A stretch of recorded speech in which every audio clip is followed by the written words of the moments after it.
Hey guys, I am walking to pick up Thomas from his first in-person time with his teacher. He gets to do that a couple of times a week because right now he's the only student, and so that is what I am on my way to do. I didn't take any pictures or anything when I dropped him off. I had any video when walking because we were hot, but I hope he had a great day and we'll find out. So we'll ask him about his day later and see what he thinks. So stay tuned.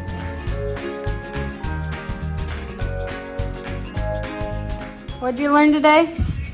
I am? Yeah. Did you have any fun? Yeah.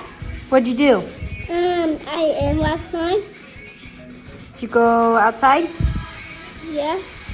Did you color? Yeah. Did you practice your name? Yeah. What's your teacher's name?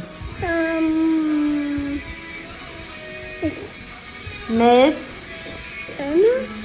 Miss L. It's not his L, it's his Anna. Miss Ligara.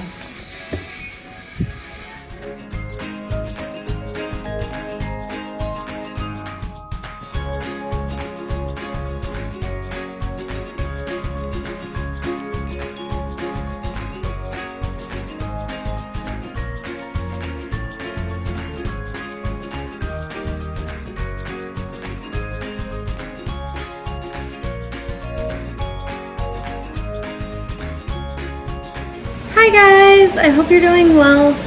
In today's video, I want to share about Thomas's first week of school and kind of explain the situation a little bit better, because I know I've put videos out where there's been bits and pieces and it might be a little confusing. So I want to be able to put out a video to help you better understand things. So originally, when we were back in the States, we had made the decision to homeschool Thomas. And the reason we had made that decision at the time, there was many factors. One, we had no idea if there was going to be a kindergarten teacher at FIA. We had no idea who it was, if there was.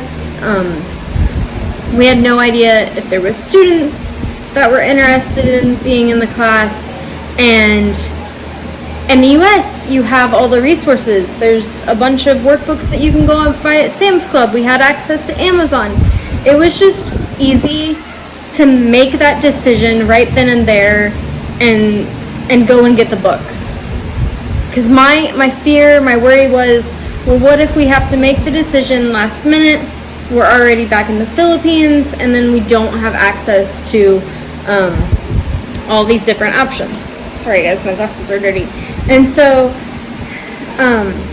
that's what we were leaning toward. We were asked by the principal what we were thinking, and we said, well, unless something changes, unless there's a lot more students at FIA or for kindergarten, or unless the situation changes, we're leaning towards homeschooling.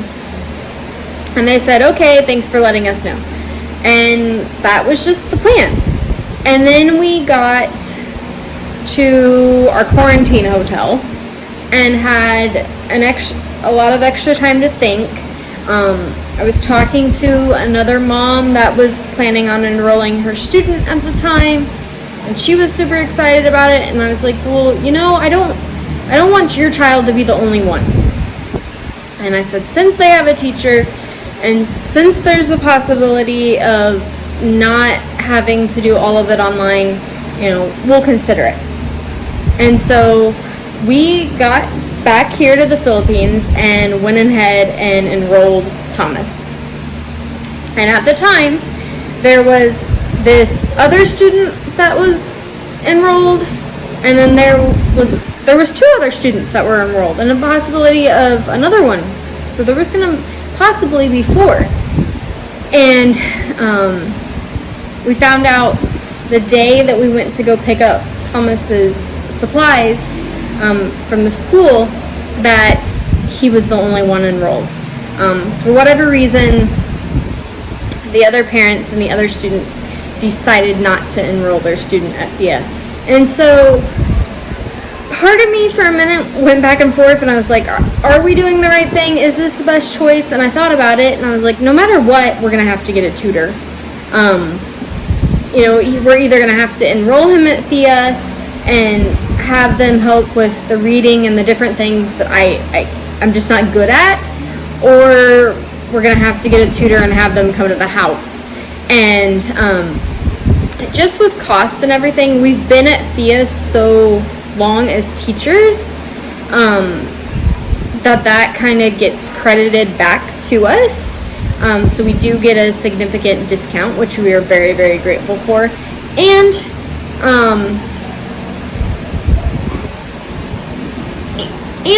just having the experience, excuse me, of having him be able to go to school somewhere else other than home.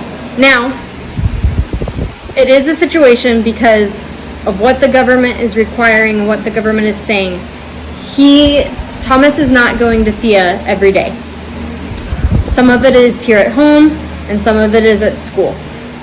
Currently, we're looking at doing Monday and Wednesday at home, and then Tuesday, Thursday, and Friday at FIA for 2 hours, just 8:30 to 10:30. But again, it gives him an opportunity to go somewhere else.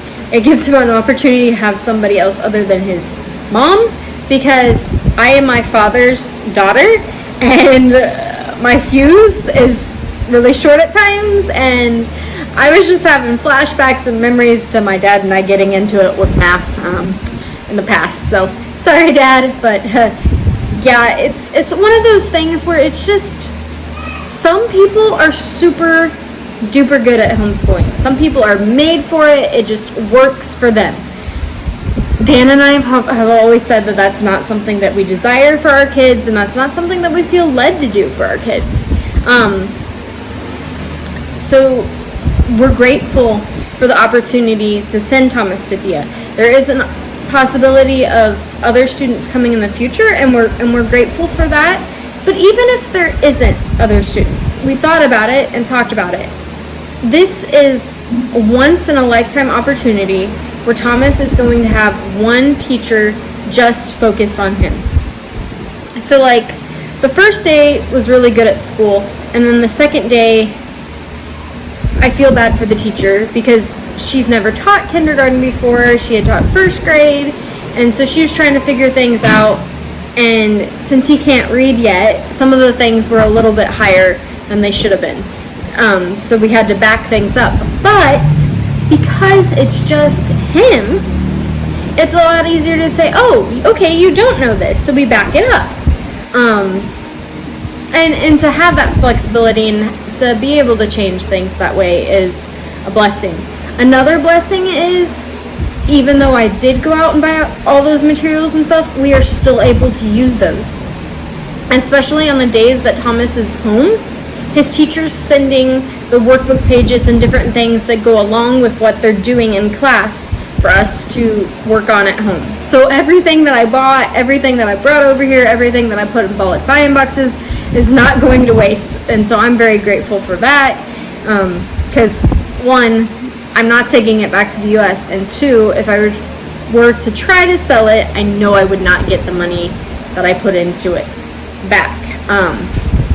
So it's just been really neat to see how the Lord is answering our prayers. I will say this, I feel bad that I just haven't been good at vlogging our experience of walking to school, because Thomas and I walk to school every day when he goes to school, and so that's been a lot of fun. But the one time that I had my phone out and I was like, okay, excuse me guys, I have something on my teeth. The one time I had my camera out and I was like, okay, I'm gonna vlog, I'm gonna do this. It had rained the night before, and the road we were walking down was flooded and yucky, and so Thomas is like, I'm getting muddy, and I was like, I know, I'm sorry, and it was just gross. And so I pulled out the camera just for a little bit of time, definitely not as much as I had hoped to, I hope to get a picture with his teacher at some point, but that hasn't happened yet. I did get a little bit of a picture of them through a window. But yeah, I think it's going really well. I hope his teacher feels that way, because having a missionary kid is just, it's different. It's different for the parent. It's different for the teacher. Like, sometimes the kids are able to have preschool. Sometimes they're not able to have preschool. Depending on where they are, it depends on what they've learned and what they've been taught. And so you just never know where the kids are, and where they need to be and that kind of thing. And so I feel for her because she's not an American. She hasn't taught at an American school. She's only taught at FIA. So her teaching is very good, though, because she's taught at FIA and taught all these different kids. But just specifically knowing like what to teach Thomas and what he needs, it's a little harder. So but yeah, Thomas has officially had his first 3 days of school. He went Wednesday, Thursday, and Friday. Wednesday we did at home, and then Thursday and Friday he did at FIA. And so I think it's going well.